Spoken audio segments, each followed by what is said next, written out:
Dhaka metropolitan পুলিশের DB cyber and special crime দক্ষিণ বিভাগ কর্তৃক রাজধানীতে হানি ট্র্যাপের মাধ্যমে ব্ল্যাকমেইল করে অর্থ আদায়ের অভিযোগে সংঘবদ্ধ একটি চক্রের 5 সদস্যকে গ্রেফতার করেছি।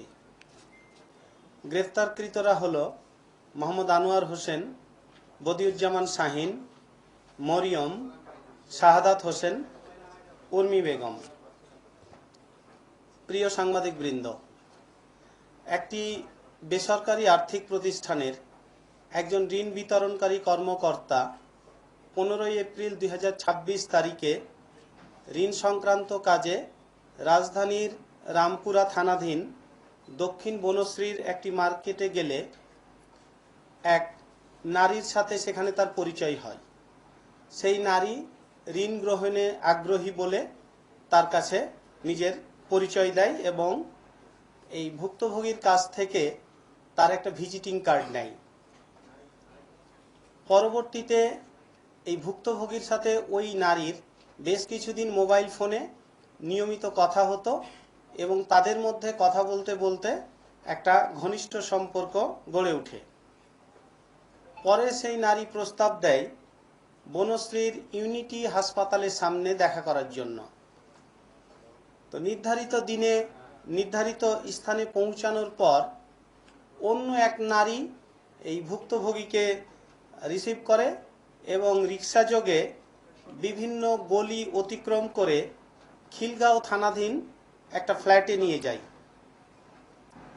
তো ফ্ল্যাটে প্রবেশ করার কিছুক্ষণ পরপরই খুব অল্প সময়ের মধ্যেই অতি দ্রুত সেখানে আরও 4 জন লোক উপস্থিত হয়। তারা উপস্থিত হয়ে এই ভুক্তভোগীকে বেধড়ক মারপিট করে এবং তাকে নগ্ন করে ওই নারীর সাথে তার কিছু আপত্তিকর ভিডিও ধারণ করে। এই ভিডিও ধারণ করার পরে তার মোবাইল ফোন, মানি ব্যাগ, নগদ অর্থ, ব্যাংকের এটিএম কার্ড, জাতীয় পরিচয়পত্র, ড্রাইভিং লাইসেন্স, মোটরসাইকেলের রেজিস্ট্রেশন সহ গুরুত্বপূর্ণ কাগজপত্র জোরপূর্বক ছিনায় নেয়।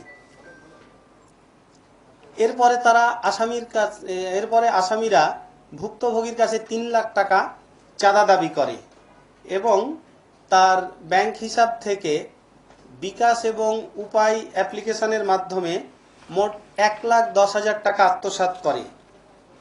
একই সাথে আপত্তিকর ভিডিও সামাজিক যোগাযোগ মাধ্যমে ছড়িয়ে দেওয়ার হুমকি দিয়ে বিভিন্ন সময়ে তাকে ব্ল্যাকমেইল করতে থাকে। একটা পর্যায়ে ভুক্তভোগী বাধ্য হয়ে খিলগাঁও থানায় 22 জুন 2026 তারিখে একটা মামলা দায়ের করে। প্রিয় সাংবাদিকবৃন্দ, এই মামলা দায়ের হওয়ার পর ডিবি সাইবার অ্যান্ড স্পেশাল ক্রাইমের সাউথ ডিভিশন এটা গত 2 জুলাই মামলাটা আমাদের কাছে আসে হস্তান্তর হয়ে আসার পরে আমরা প্রাথমিক তদন্ত শেষ করে 3 জুলাই দিবাগত রাতে সারা রাত ধরে আমরা রাজধানীর সবুজবাগ, বাড্ডা এবং খিলগাঁও এলাকায় সমন্বিত অভিযান পরিচালনা করি। এই সমন্বিত অভিযান পরিচালনা করে এই হানি ট্র্যাপ চক্রের মোট 5 জন সদস্যকে গ্রেফতার করি। এ সময় তাদের কাছ থেকে 9টি মোবাইল ফোন, 1টি ওয়াকি-টকি এবং নগদ 4,000 টাকা উদ্ধার করা হয়।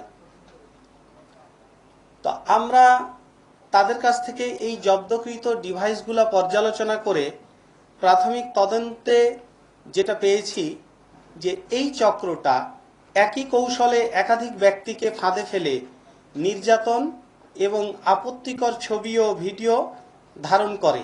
এই আলামতগুলো এই ডিভাইসগুলো থেকে আমরা পেয়েছি এবং এই সব তথ্যের ভিত্তিতে সম্ভাব্য আরও ভুক্তভোগী এবং এই অপরাধ চক্রের সাথে জড়িত আরও যারা আছে তাদেরকে শনাক্ত করার জন্য আমাদের তদন্ত চলমান রয়েছে। এই গ্রেপ্তারকৃত আসামিদেরকে আমরা কোর্টে সোপর্দ করি এবং কোর্টে সোপর্দ করার পরে তাদেরকে পুলিশ রিমান্ডে নিয়ে আসা হয়েছে এবং বর্তমানে জিজ্ঞাসাবাদ চলছে এবং এই অপরাধের সাথে আরও কারা কারা জড়িত আছে তারা আসলে এই অপরাধগুলা কি সংগঠনে মানে কি কৌশলে সংগঠন করে সে বিষয়ে বিস্তারিত তথ্য এবং আরও এদের দ্বারা আরও কারা কারা ভুক্তভোগী আছে সেই বিষয়গুলো আমরা শনাক্ত করার চেষ্টা করতেছি।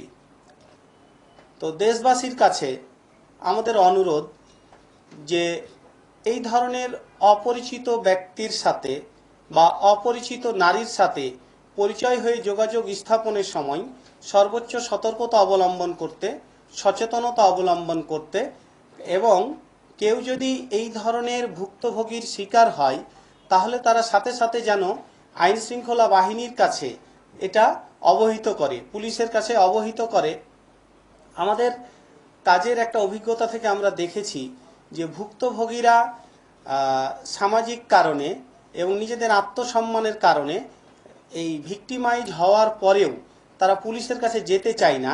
এমনকি অনেক সময় আমরা আইডেন্টিফাই করলেও তারা কোনো অভিযোগ দায়ের করতে চায় না বা মামলা দায়ের করতে চায় না। তো এইটা না করলে আলটিমেটলি দিন শেষে কিন্তু অপরাধীরা উৎসাহিত হয় এবং তাদের অপরাধমূলক কর্মকাণ্ড চালিয়ে যায়।